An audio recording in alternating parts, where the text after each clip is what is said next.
He's the governor of Ohio, Mike DeWine. Governor, thank you so much for being here. Good to be with you. Well, thank you very much. Thank you. It's the perfect segue to start our conversation. Obviously, former President Trump's running mate, J.D. Vance, hails from the great state of Ohio. Your reaction to this pick, was he your first choice? Well, it's a great day for Ohio. You know, it's been since 1944, John Bricker, vice presidential candidate with Dewey. So it's been a long time, 80 years. We're very happy. It's a good day for Ohio. It's always going to be good to have someone in the White House from Ohio. I have to ask you the same question I was just talking to Mark and Matt about.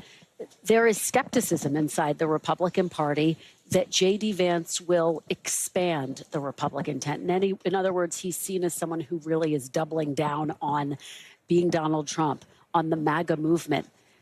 How do you think he helps electorally? How does he help to bring in new voters? First of all, J.D. Vance, I've known him for some time. After he wrote his book, I reached out to him. I thought it was fascinating. So we got to know each other. He's been to our home for dinner, he and Usha. So, you know, he's, first of all, an extremely intelligent person. You know, his life story, as has been pointed out many times, he can relate to about anybody. He can relate to a mom who doesn't have enough food. He can relate to a family who's got someone who's got a mental health problem or addiction problem. That's helpful politically, but it's also, I think, going to be helpful when he is vice president.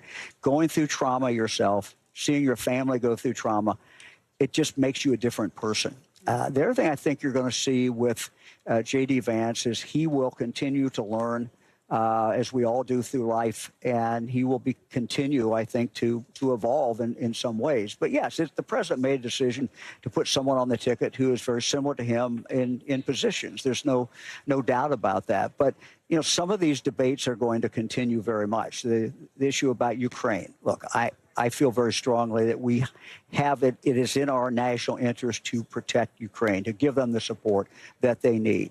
And NATO is very, very important. So there's divergence of views in the Republican Party. Let me follow up with you. You bring me to my next point perfectly, Governor. Let me follow up with you. I was talking to Governor Sununu about this very same point. He sees it as an existential threat that Putin has invaded Ukraine to the surrounding countries in Europe and, frankly, to democracies.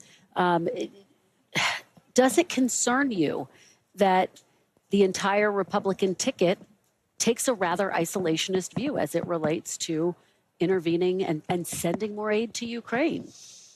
Well, I'm not sure we know exactly what President Trump will do in regard to Ukraine. The vice presidential nominee has made it pretty clear where he is, but ultimately this is a decision made by the president. And when someone gets back in this case, back in the Oval Office and starts getting the briefings and looking at things. So I think this is still a very open question.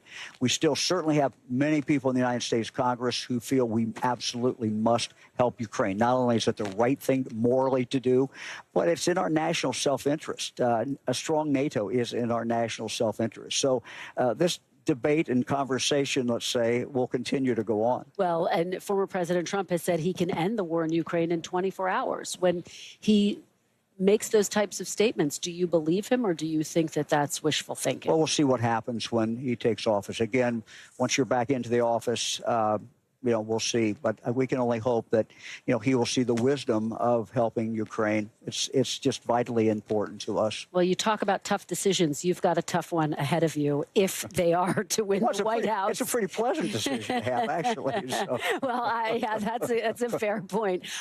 Have you started to think about if they were to win, if they were to go to the White House, who would replace Senator J.D. Vance? Sure. I mean, once it started looking the last few weeks that Vance would be the nominee, you know, if I told you I wasn't thinking about it, you wouldn't believe me anyway. So certainly I'm thinking about it. We got a lot of good people.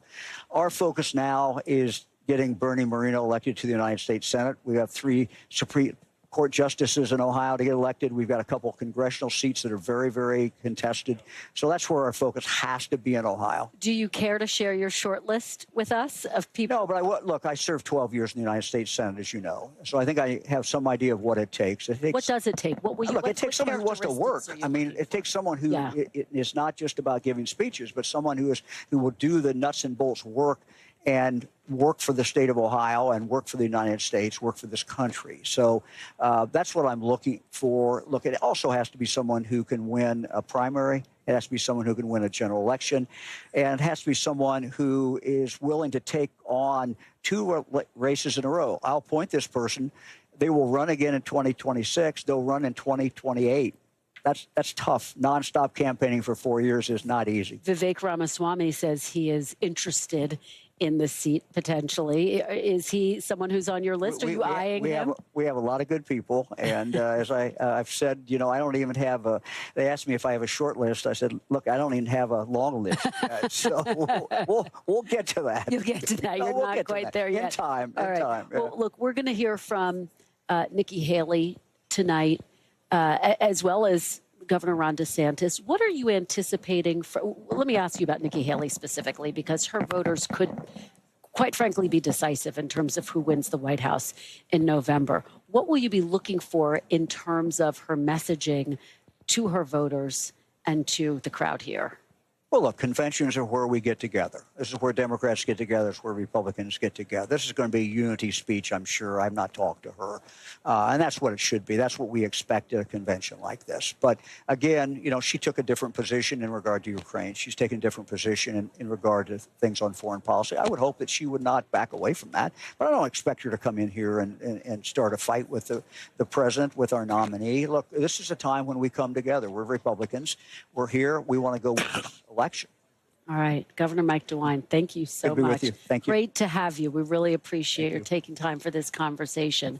Thanks for watching. Stay updated about breaking news and top stories on the NBC News app or follow us on social media.